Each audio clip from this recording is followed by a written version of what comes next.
তো আজকে আমাদের যে আলোচনার বিষয় সেটা হচ্ছে আমাদের সপ্তম শ্রেণীর একটা কবিতা আছে দ্য ভ্যাগাবন্ড। দ্য ভ্যাগাবন্ড কবিতাটা নিয়ে আজকে আমরা আলোচনা করব। তো চলো আমরা বইয়ের স্ক্রিনে যাই, তারপর সেখানে গিয়ে আমরা ভ্যাগাবন্ড সম্পর্কে যাবতীয় আলোচনা করব। আজকে আমাদের আলোচনার বিষয় তোমাদের সপ্তম শ্রেণীর যে কবিতাটি আছে লেসন 6 দ্য ভ্যাগাবন্ড, সেই কবিতাটি সম্পর্কে আজকে আমরা আলোচনা করব। দ্য ভ্যাগাবন্ড কবিতাটির লেখক হচ্ছে Robert Louis Stevenson. Robert Louis Balfour Stevenson was a Scottish poet, novelist, essayist, and a travel writer. His famous works include Treasure Island, Kidnapped, and The Strange Case of Dr. Jekyll and Mr. Hyde.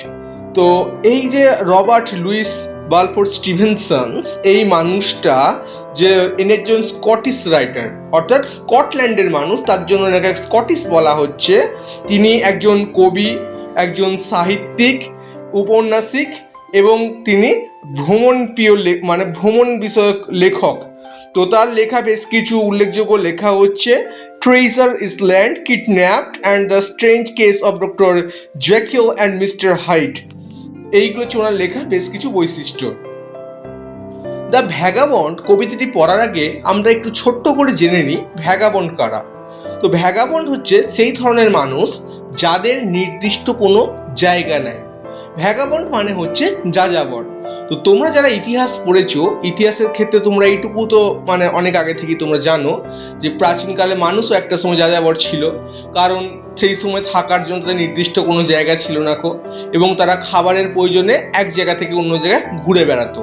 অর্থাৎ যে সমস্ত মানুষের থাকার জন্য নির্দিষ্ট কোনো ঠিকানা নাই বা যে সমস্ত মানুষের নির্দিষ্ট কোনো বাসস্থান নাই, তারা জীবনের কাটানোর উদ্দেশ্যে এক জায়গা থেকে অন্য জায়গায় ঘুরে বেড়ায় এবং যে কোনো জায়গায় তারা বেশ কিছুদিনের জন্য শুধুমাত্র বসবাস করে, সেই সমস্ত মানুষগুলোকে কিন্তু ভ্যাগাবন্ড বা যাযাবর বলা হয়। তো আমরা এইখানেতে একটা মানুষকে দেখব এই কবিতাটিতে, যেই মানুষটি হচ্ছে ভ্যাগাবন্ড হতে চায়। অ্যাকচুয়ালি এই যে কবিতার ন্যারেটর, অর্থাৎ যে কবিতার যিনি কথক, তিনি তাকে আমরা এই লেখককে ধরে নিচ্ছি সেটাতে।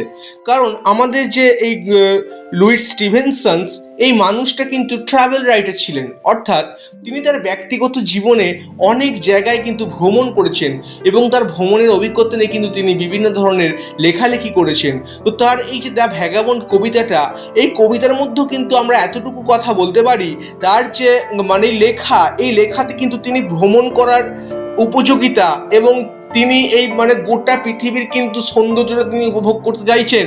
তিনি ঘরের মধ্যে চারটে দেয়ালের মাঝখানে বন্দি থেকে কিন্তু গোটা জগৎটাকে দেখতে চাইছেন না। অ্যাকচুয়ালি মানুষ কি করে, মানুষ সবসময় একটা ঘরের চারটে দেয়ালের মধ্যে বন্দি থেকে সেটা জীবনটাকে উপভোগ করতে চায়।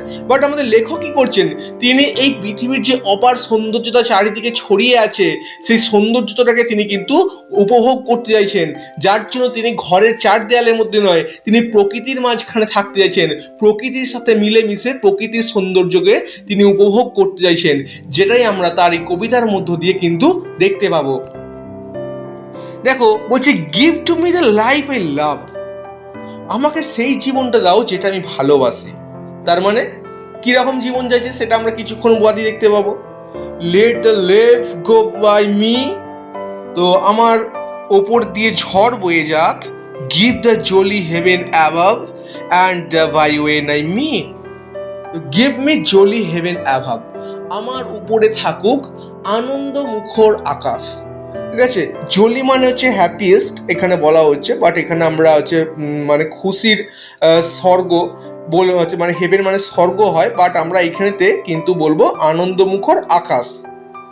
অ্যান্ড দ্য বাই ওয়ে নাই মি, এবং আমার পায়ের নিচে থাকুক পথ হচ্ছে এই পৃথিবীর রাস্তা, অর্থাৎ যে মাটির রাস্তা, সেই রাস্তা। Bed in the bush with stars to see, ঘাসের বিছানার ওপর শুয়ে আকাশের তারা দেখতে চাই। Bread I dip in the water, নদীতে রুটি ডুবিয়ে খাবো। There's the life for a man like me, আমার মতো মানুষদের এরকমই একটা জীবন হোক। There's the life for ever, এরকম একটা জীবন সব সময়ের জন্য। দেখো আমরা এতক্ষণ যেটা পড়লাম ফার্স্ট যেটা, এখানে শুধু আমি লাইন বাই লাইন কিন্তু মানেগুলো বলে গেলাম যেখানে কি বলতেছে, বাট এবার আমরা এক্সপ্লেন করব যে অ্যাকচুয়ালি কি বলতেছে। বলছে give to me the life I love, আমাকে সেই জীবনটাই দাও যে জীবনটাই ভালোবাসি।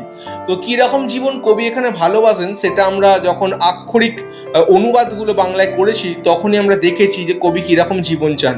অ্যাকচুয়ালি কবি এই 10-15টা মানুষের মতো, মানে পৃথিবীতে যে মানুষেরা বসবাস করে সেই রকম কিন্তু তিনি জীবনযাত্রা চাইছেন না, তিনি একটা ভিন্ন ধরনের জীবনযাত্রা চাইছেন। তিনি চাইছেন প্রকৃতির মাঝখানে থেকে, প্রকৃতির সাথে মিলেমিশে থেকে প্রকৃতির সৌন্দর্যকে উপভোগ করার। তিনি এই জীবনটাই বারংবার চাইছেন, তাই জন্যই বলছেন যে আমাকে এই ধরনের একটা জীবন দাও, এই জীবনটাকে আমি ভালোবাসি। Let the lave go by me, আমার ওপর দিয়ে ঝড় বয়ে যাক। দেখো তুমি যখন ট্রাভেল করবে, তোমার যখন নির্দিষ্ট কোনো জায়গা থাকবে না কো, তুমি যখন ফাঁকে বেরিয়ে যাবে সেই মুহূর্তে কিন্তু তোমার ওপর মানে অতটা কিন্তু আরাম বা সুখ স্বাচ্ছন্দ্য কিন্তু তুমি পাবে না কো। তোমাকে তখন মানে একটা কঠিন পরিস্থিতির মধ্য দিয়ে তখন তোমাকে যেতে হবে। যার জন্য কবি বলছেন যে let the lave go by me, আমার ওপর দিয়ে একটা ঝড় বয়ে যাক। Give the jolly heaven above and the byway nigh me. তো আমরা যখন বাড়িতে থাকি তখন কি চাই? আমরা চাই মাথার ওপর ছাদ আর পায়ের নিচে শক্ত মেঝে। কিন্তু এখানে কবি বলছেন তার মাথার ওপর ছাদ চাই, সেই ছাদটা কিন্তু কোনো মানুষের তৈরি কৃত্রিম বাড়ির ছাদ নয়। তার যে ছাদটা চাই সেটা হচ্ছে পৃথিবীর তৈরি ছাদ, যেটা হচ্ছে আকাশ। আমাদের মাথার ওপর সুবিস্তৃত যে নীল আকাশ আছে, সেই আকাশটাকে কবি কিন্তু তার বাড়ির ছাদ হিসাবে চাইছেন। এবং তার পায়ের নিচে থাকবে মাটিতে চলা পথ, অর্থাৎ যেই পথ দিয়ে পৃথিবীর মাটির ওপর দিয়ে যেই পথ চলে গেছে, হাঁটার রাস্তা চলে গেছে, সেই রাস্তাটা কিন্তু কবি চাইছেন তার পায়ে চলা রাস্তা হিসেবে। Bed in the bush with stars to see, কবি বলছেন যে আমি ঘাসের ওপরে বিছানা চাই, আমার কোনো দামি পালঙ্কের দরকার নাই কো। একটা ঘাসের ওপরে মাটিতে যে মাটির ওপর যে ঘাস থাকবে সেই ঘাসের ওপরেতে আমি শোবো, এবং আমি ওপর থেকে কোনো বাড়ির ছাদ বা কিছু দেখবো না, আমি ওপর থেকে খোলা আকাশের তারাগুলোকে দেখতে চাই। Bread I dip in the river, রুটিকে আমি নদীর জলে ডুবিয়ে খাবো। সাধারণ মানুষ যেভাবে কোনো চায়ের সঙ্গে ডুবিয়ে বা কোনো পানীয়তে মানে রান্না করা কোনো পানীয়র মধ্যে ডুবিয়ে যেমন খায়, কবি কিন্তু সেরকম সাধারণ মানুষের মতো জীবন চাইছেন না। তিনি বলছেন যে এই রুটিটাকে তিনি নদীর জলে ডুবিয়ে খাবেন, অর্থাৎ যেই নদী বয়েছে সেই প্রাকৃতিক নদী, সেই নদীর জলের মধ্যে তিনি রুটিটা ডুবিয়ে খাবেন। There is the life for a man like me, আমার মতো আমার এরকম একটা জীবন পছন্দ, অর্থাৎ এইরকমই আমি একটা জীবন চাই। কবি যে প্রথমেই বলেছিলেন না যে আমি যে জীবনটা ভালোবাসি আমাকে সেরকম একটা জীবন দেওয়া হোক, তেমন কবি এই ধরনের একটা জীবন চাইছেন। যার জন্য কবি বলছেন যে আমি এই ধরনের একটা জীবন চাই। There's the life for ever, এইরকমই জীবন সব সময়ের জন্য। তাহলে কবি তার সারাটা জীবন তিনি এইভাবে কিন্তু প্রকৃতিকে উপভোগ করতে চাইছেন। Let the blow fall soon or late, let what will be over me, কবি বলছেন যে আমার ওপরে আঘাত এসে পড়ুক, সেটা শীঘ্রই হোক বা পরে, let will be over me, সমস্ত কিছু আমার ওপর ঝড় মানে যে পথের যে বাধা সেগুলো সব আমার ওপর এসে পড়ুক, কিন্তু আমি সেগুলো সব সহ্য করে নেব।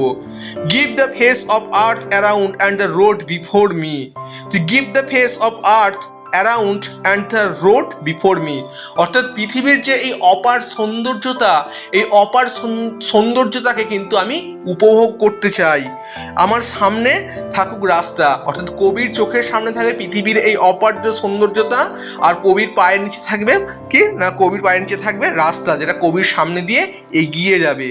Wealth I seek not, hope not love, বলছে আমার কোনো সম্পদ চাই না, ওয়েলথ আই সিক নট, আমার কোনো সম্পদ চাই না, হোপ নট লাভ, আমি চাই না কেউ আমাকে ভালোবাসুক, not a friend to know me, চাই না কোনো বন্ধু আমাকে চিনুক, and I seek the heaven above and the road below me, আমি শুধুমাত্র চাইবো আমার ওপরে থাকবে আকাশ আর পায়ের নিচে থাকবে রাস্তা।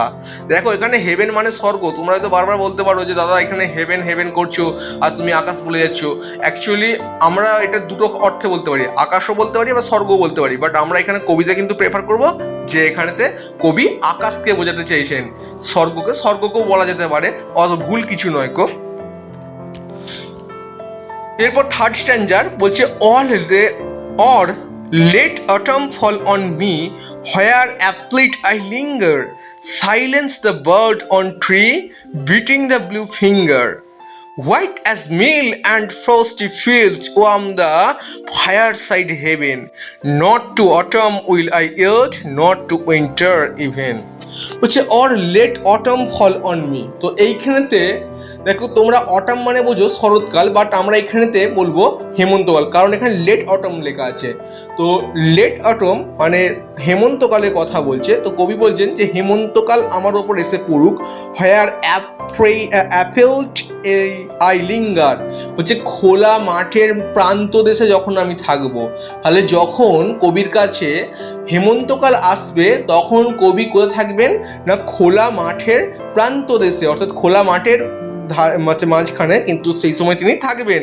Silencing the bird on tree, পাখিরা তখন গাছের ওপরে সাইলেন্স মানে চুপ হয়ে থাকবে। বিটিং দ্য ব্লু ফিঙ্গার, অর্থাৎ মানে আঙ্গুলগুলো তখন কিন্তু যেন কামড়াবে একদম, আর আঙ্গুলগুলো সেই সময় কেমন হয়ে নীলাভ আঙ্গুল হয়ে যাবে, সিম্পল আঙ্গুল থাকবে না, তখন নীলাভ আঙ্গুলগুলো যেন কামড়াবে। White as meal the frosty field warm the fireside heaven. White as mild the frosty field, মানে হচ্ছে তুষারাবৃত সাদা রঙের যে শস্যদানা, সেগুলো শস্যদানাগুলো তুষারাবৃত হয়ে যাবে। Warm the farm side heaven, warm the fireside haven.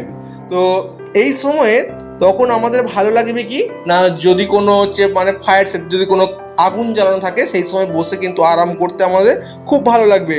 Not to autumn will I yield, কেবলমাত্র এই হেমন্তকালের কাছেই আমি পরাজয় স্বীকার করব না। নট টু উইন্টার ইভেন, এমনকি শীতকালেও আমি এটা করব না কো। তাহলে এই যে কবিতার এই তৃতীয় স্ট্যান্জাটা, এখানে কিন্তু ভ্যাগাবন্ড তার লাইফের সব থেকে একটা বড় দুঃসময়ের কথা বলেছেন, অর্থাৎ যেই সময়টাতে তিনি কিন্তু মারাও যেতে পারেন, তবুও এই সময়টাকে কাছে তিনি কিন্তু পরাজয় স্বীকার করবেন না।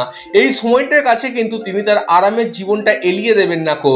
এই সময়টাকেও তিনি সারভাইভ করার চেষ্টা করবেন এই প্রকৃতির সঙ্গে থেকে লড়াই করে।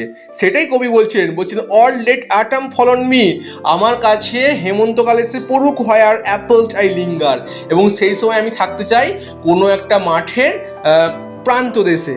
And silencing the bird on tree, মানে দেখো হেমন্তকালের পরে এসে শীতকাল, তার মানে বুঝতেই পারছো সেই সময় থেকে তীব্র ঠান্ডার একটা সময়ের আসবে। তো এর জন্য কি হয়, ওই ঠান্ডা অর্থাৎ শীতলতাকে ভয় পেয়ে সেই সময় পাখিগুলো কিন্তু চুপ হয়ে যাচ্ছে। পাখিগুলো কিন্তু সেই সময় গান করছে না, তারাও আর ডাকছে না, তারাও চুপ হয়ে গেছে। তো silencing the bird on tree, তো পাখিরাও কিন্তু গাছে তখন চুপ হয়ে থাকবে।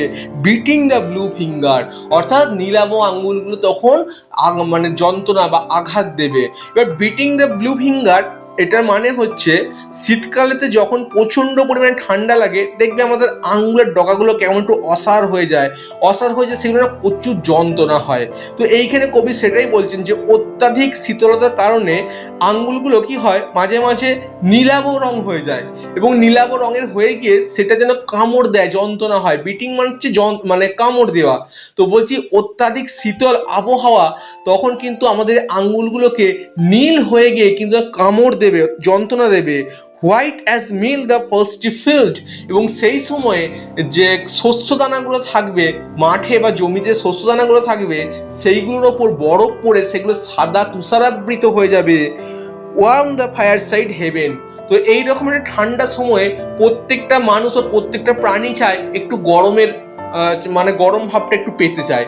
তো কবি বলছেন যে আমি কিন্তু সেই সময় এই মানে যে ফায়ার সাইড, অর্থাৎ যে ওই আগুন জ্বালিয়ে যে উষ্ণতা যেটা গ্রহণ করা হয়, তো কবি বলছেন সেই সময় এইটা যদি হয় তাহলে এটা স্বর্গের সুখ লাভ করা যায়, স্বর্গের মতো হয়ে যাবে, কিন্তু আমি সেটা অ্যাকসেপ্ট করব না, আমি সেটা নেব না কো।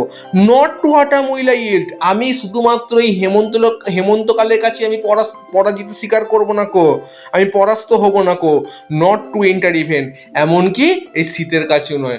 অর্থাৎ কবি বলতেছেন, তিনি আমাদের ন্যারেটর বলতেছেন, ভ্যাগাবন্ড বলতেছেন যে তিনি কেবলমাত্র শুধু এই মানে হেমন্তকালই নয়, হেমন্তকাল এবং শীতকাল এরকম একটা কঠিন দুর্যোগময় পরিস্থিতিও কিন্তু তিনি তার বশ্যতা স্বীকার করবেন না, তিনি হার স্বীকার করবেন না, তিনি লড়াই চালিয়ে যাবেন। এবার দেখো 4 নম্বর যে প্যাসেজটা আছে, 4 নম্বর প্যাসেজটা 2 নম্বর প্যাসেজটা কিন্তু তোমাদের অনেকটাই একই, তার জন্য এটাকে নিয়ে অল্প একটু কথা বলছি, বেশি বলবো না কো। Let the blow falls on or let what will be over me, give the face of earth around and the road before me. Wealth I ask not, hope nor love, nor a friend to know me. All I ask the heaven above and the road below me. বলছে let the blow fall soon or late. তো বলছে আমার কাছে যতই সমস্যা আসুক বা যতই দুর্দশা আসুক, সেটা শীঘ্রই আসুক বা পরেই আসুক, let what will be over me, সেগুলো আমার ওপর যতই এসে পড়ুক, give the face of the earth around, কিন্তু তবু আমি বারবার চাইবো যে আমার চোখের সামনে যেন পৃথিবীর সৌন্দর্যতা থাকে, and the road before me, এবং আমার সামনে যেন থাকে মানে পায়ে চলা রাস্তা। ওয়েলথ আই আস্ক নট, আমি সম্পদ চাইবো না কো, হোপ নর লাভ, আমি চাই না কেউ আমাকে ভালোবাসুক, nor a friend to know me, চাই না কোনো বন্ধু আমাকে চিনুক, all I ask the heaven above, আমি শুধুমাত্র একটা কথাই বলবো বা একটা জিনিস চাইবো, আমার মাথার উপরে থাকুক আকাশ, and the road below me, এবং আমার পায়ের নিচে থাকুক মানে রাস্তা। ঠিক আছে, এই ছিল তোমাদের কিন্তু দ্য ভ্যাগাবন্ড হচ্ছে যে কবিতাটা, সেই কবিতাটা কিন্তু ব্যাখ্যা এবং সারমর্ম।